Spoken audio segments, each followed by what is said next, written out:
أعوذ بالله من الشيطان الرجيم بسم الله الرحمن الرحيم.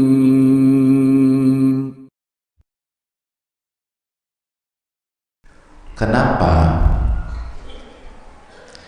kita gampang stres, gampang tersulut ketika menghadapi ujian dan cobaan serta masalah? Bahkan tidak sedikit yang mengalami depresi dan gangguan kejiwaan, sedangkan sosok-sosok yang ujiannya jauh lebih berat daripada kita, para nabi dan rasul, itu justru bisa menjalani kehidupannya dengan bahagia. Kalaupun ada letupan, segera berakhir, tidak berlarut-larut seperti kita. Begitu hadirin.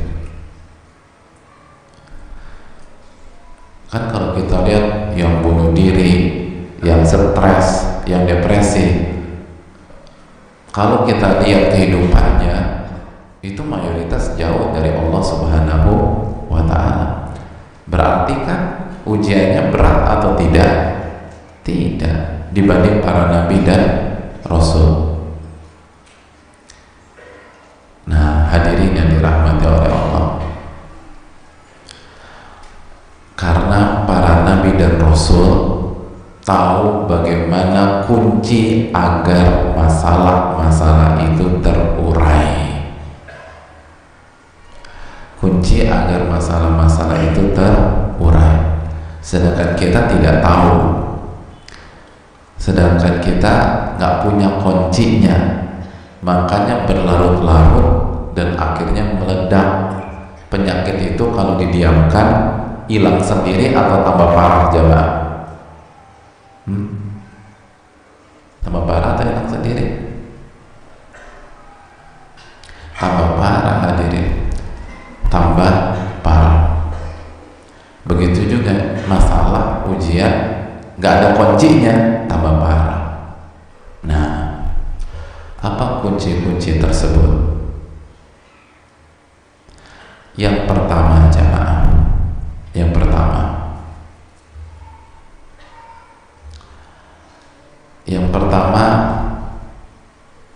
kunci mengurai masalah adalah ilmu.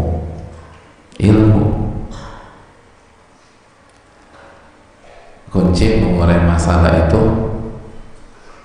lini belakang apa? Lini belakang? Yang depan nyaut belakang. Pak Ustadz, belakang tuh relatif. Bagi aku udah di belakang nih, Masya Allah.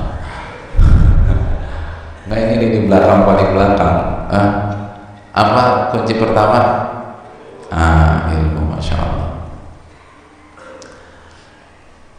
Yang membuat seseorang itu bertahan, dikasih masalah bertubi-tubi, ujian bertubi-tubi, itu ilmu setelah taufik dari Allah Subhanahu wa Ta'ala. Allah berfirman dalam surat Al-Kahfi ayat 68, menukilkan ucapan Nabi Khadir menjelaskan penyebab kenapa Nabi Musa alaihissalam tidak bisa bertahan dengan diri beliau, tidak sabar untuk berkomentar. Apa kata Nabi Khadir yang Allah hikayatkan di dalam Al-Quranul Karim? Wa kaifa tasbiru ala ma lam tuhit bihi khubra. Wahai Musa, bagaimana Anda bisa sabar, bagaimana Anda bisa bertahan, sedangkan Anda tidak tahu ilmu dari masalah yang sedang Anda hadapi? Ilmu hadirin.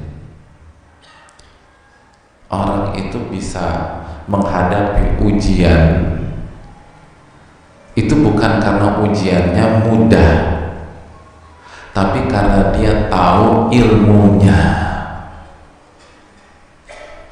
Nah, itu yang sering kita keliru. Banyak di antara kita berpikir mereka gagal karena ujiannya berat. Beda sama tetangganya yang sukses, ujiannya sedikit. Keliru. Intinya bukan berat atau mudahnya ujian, tapi intinya ketika Anda dapat ujian, Anda tahu ilmunya apa enggak. Sekali Nabi Musa, satu dari 5 manusia terbaik di muka bumi ini, ulul azmi minar rusul, begitu tidak tahu ilmu tentang syariat Nabi Khadir, tidak bisa bertahan, tidak bisa bertahan. Padahal belum banyak masalahnya, baru dapat berapa masalah Nabi Musa? Baru berhadapan, baru dapat 3 masalah, nggak bertahan. Ini yang kita lupakan, jemaah.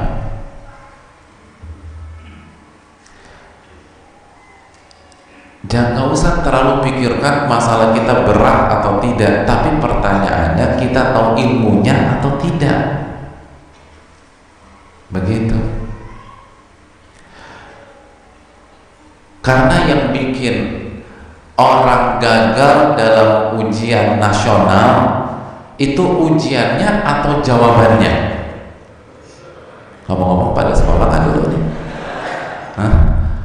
Yang bikin gagal nih soalnya atau jawabannya? Jawabannya. Itu yang bikin kita gagal. Itu membedakan orang keterima di PTN, ada yang keterima di PTS, ada yang nganggur. Itu jawaban tuh.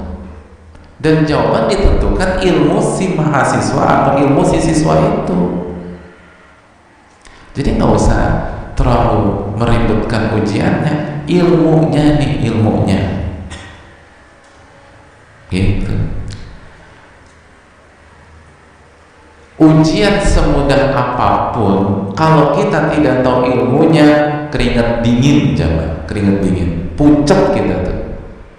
Sebaliknya, ujian serumit apapun, seberat apapun, kalau kita tahu ilmunya, senyum kita. Benar.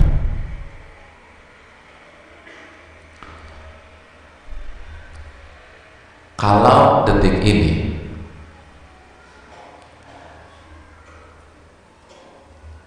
antum diuji, ujiannya sebutkan rumus luas trapesium, siapa yang tahu? Ya udah, masa trapesium, jajaran genjang, kan? Bingung kan? Ini pertanyaan lepas. Kalau ustadznya tunjuk mukanya pucet tuh, ya Allah, trapesium apa tuh kan gitu. Ini antum bisa ketawa karena pertanyaannya lepas ke forum. Coba ditunjuk langsung muka antum, itu antum, apa jawabannya? Gitu. Muka ustadznya marah-marah lagi gitu. Oh, pucet tuh jamaah. Ya Allah, lupa gitu. Saya mau tanya, itu soal tadi soal berat atau soal mudah? Mudah itu level anak SD. Bangun rumah kan anak SD. Coba tanya anak antum SD atau keponakan antum SD, insya Allah tahu. Itu soal mudah. Tapi karena kita udah lama nggak buka buku matematik, ilmunya lupa, pucat. Gitu. Saya mau tanya, terakhir antum buka buku matematika bangun ruang tahun 1900 berapa? Kan udah lama, lupa kita tuh, ya Allah. Dikasih ujian mudah, lu nggak lama nggak baca, bingung kita, ya Allah.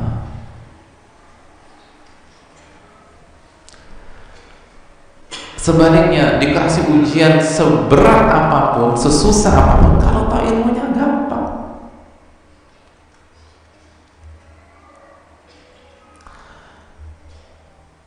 waktu sekolah dulu jemaah,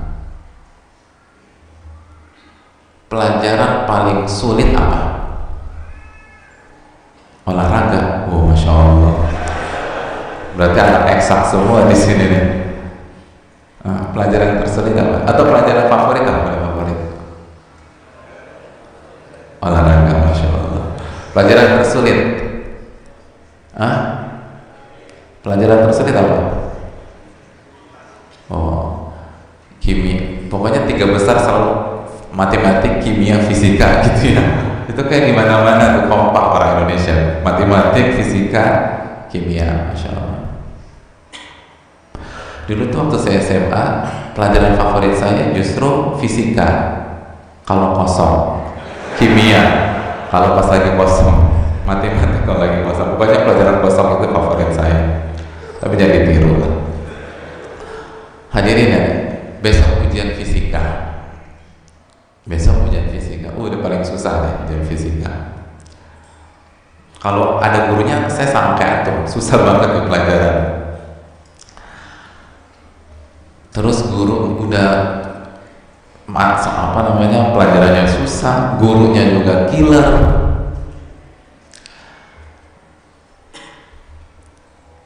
Dan beliau kasih ujian fisika hanya dikasih 1 soal gitu loh.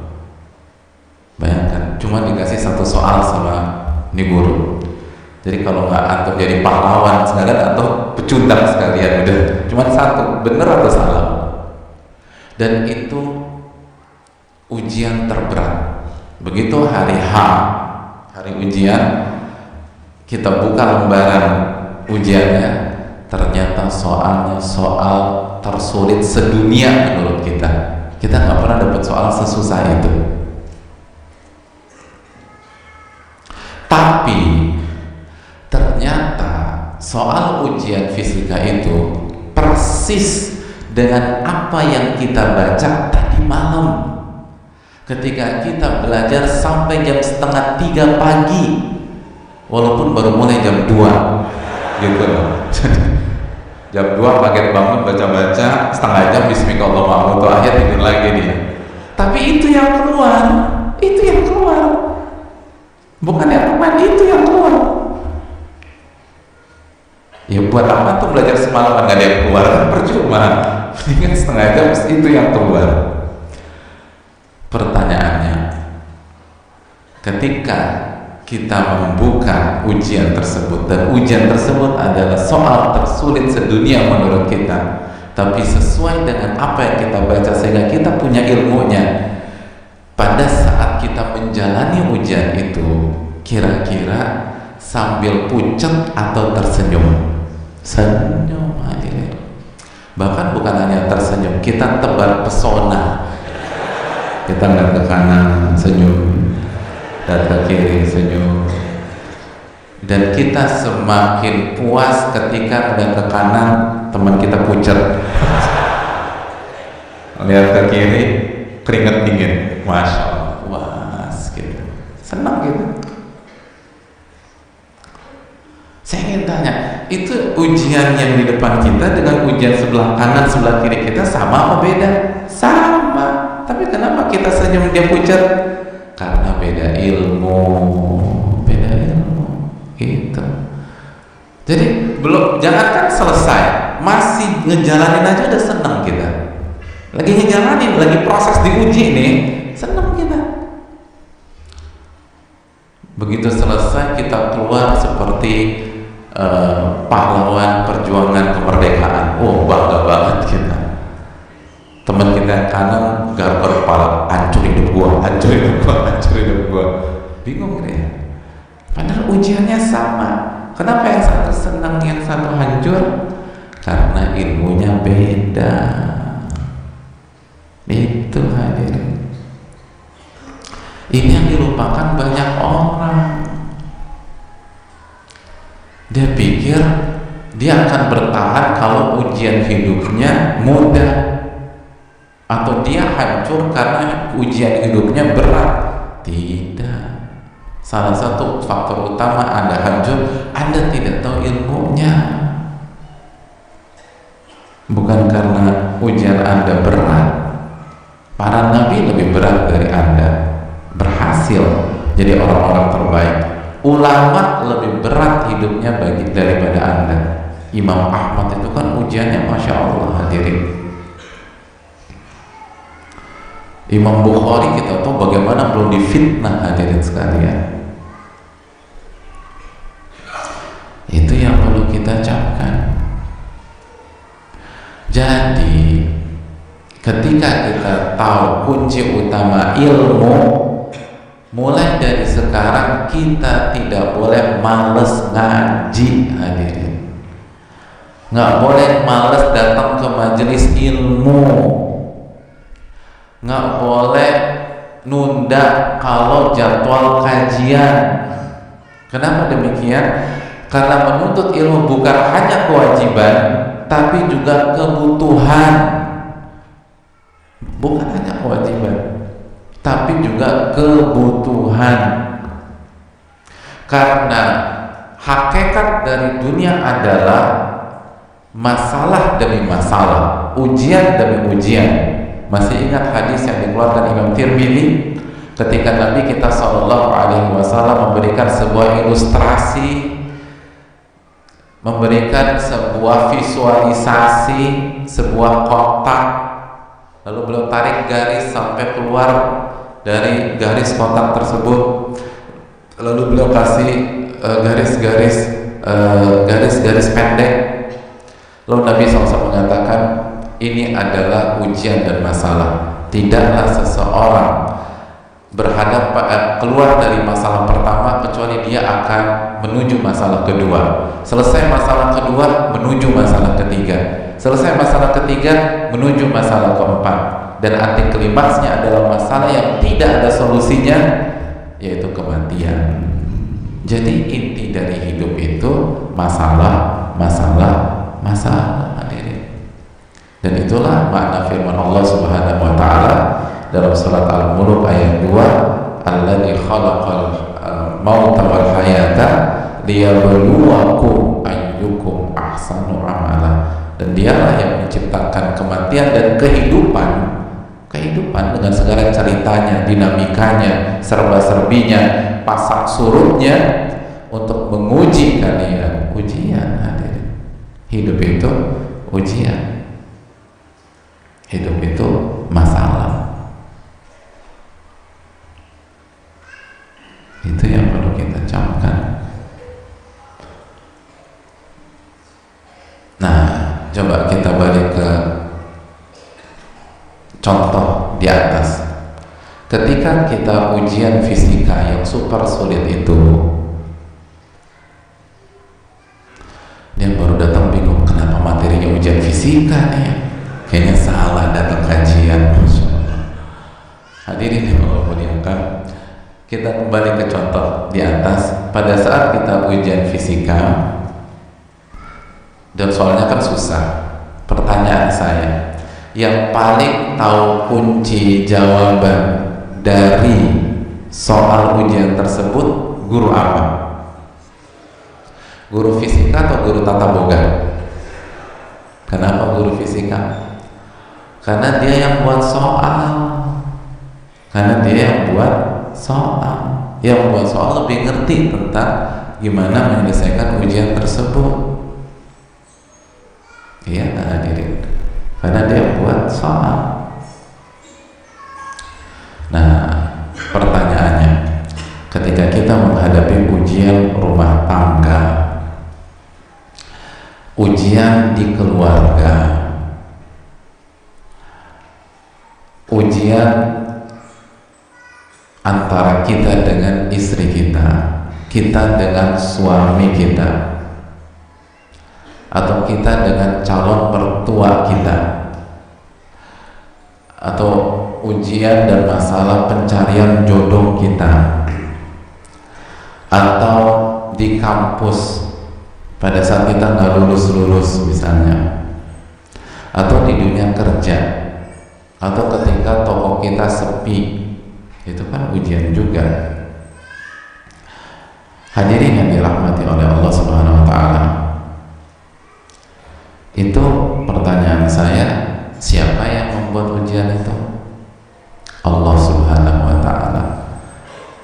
Yang menciptakan ujian-ujian hidup kita adalah Allah.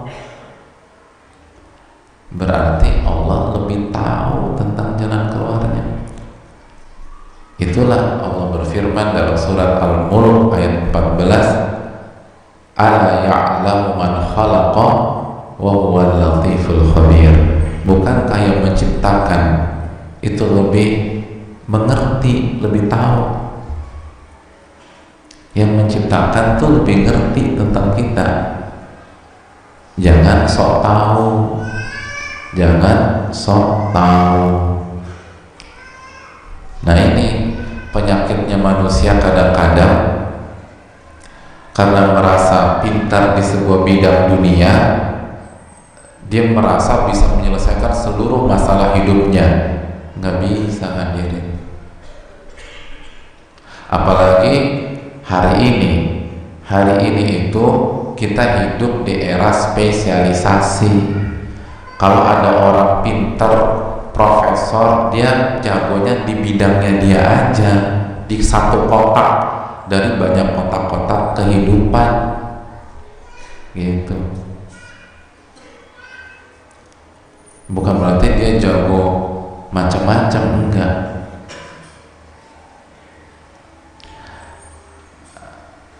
S3 Fakultas Bisnis lalu IPK-nya 3,9,